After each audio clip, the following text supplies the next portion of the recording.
Kakayanin nga ba talagang manalo ng Guam kontra Gilas Pilipinas sa paparating na FIBA qualifiers? Maraming fans ang nagsasabi na posible pero malabo.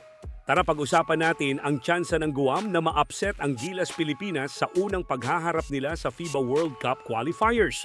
Pero bago yan, like and subscribe lang mga idol para sa latest basketball news and highlights.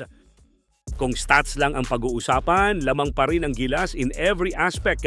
Kahit pa sabihin nating kulang sa star power dahil wala sina kay Soto at si JB. Pero may kahalili naman sila at yan na ay sina QMB at Angelo Kawame na masasabi naman nating sakto lang sa mga posisyon na kailangan ng Gilas. Ngayon, kung pag-uusapan natin ang Guam, hindi rin naman sila basta-basta.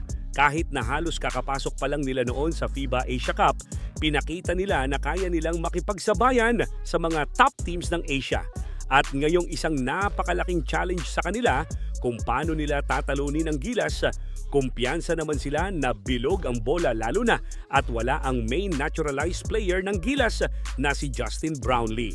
Kung sa lineup natin ibabase ang tsansa nila, may mga decent players sila na masasabi naman nating kayang makasabay sa tempo ng Gilas. Sa lineup nila ngayon, 90% panigurado ng ginamit nila sa last FIBA Asia Cup ay masisilayan pa rin natin.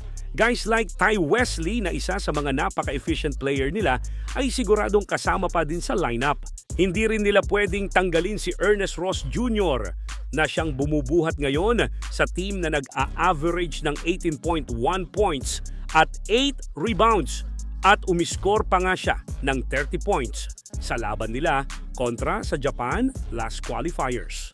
Kung usapang puso naman, hindi mawawala sa lineup nila si Filipino-Gomanian player Jericho Cruz na mas excited pa sa fans na makaharap ang Gilas.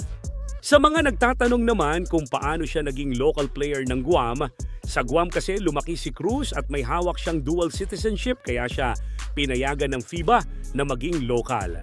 Sa 12-man roster nila last FIBA Asia Cup, silang tatlo lang naman ang pinaka-reliable players na posibleng makaharap ng Gilas this November. Pero may mga players sila like Jonathan Galloway na decent din ang stats na dapat bantayan ng Gilas. May mga players din sila like Takumi Fukuda na kaya ding pumutok anytime. The rest ay halos role players na pero kahit sino sa kanila ay pwedeng maging X-factor sa magiging laban nila sa Gilas. Pero kung talent to talent at depth to depth ang pag-uusapan, lamang pa rin ang Gilas. Ang tanong lang sa Gilas, maiiwasan ba nila yung tendency na mag-relax kapag tingin nila kayang-kaya ang kalaban? Kasi once na maging complacent tayo, isang mainit na shooting night lang ng Guam, lalo na kay Simon o Ross, pwede tayong gulatin. At kung ako ang tatanungin, may chance naman talaga ang Guam na maka-upset sa Gilas. May mga pagkakataon kasi na minsan sa sobrang kumpiyansa ng coaching staff dahil mahina ang kalaban, doon nagkakaproblema. Remember Chinese Taipei na madalas lang natin tinatalo sa mga qualifiers at tinalo tayo ng 2 beses sa mga games na dapat sana ay dominante ang Gilas. Bottom line, kung magiging kampante ang Gilas sa Team Guam at hindi nila seseryosuhin, baka sa isang iglap, makagawa na naman ng history ang Guam in expense ng pagkatalo ng Gilas.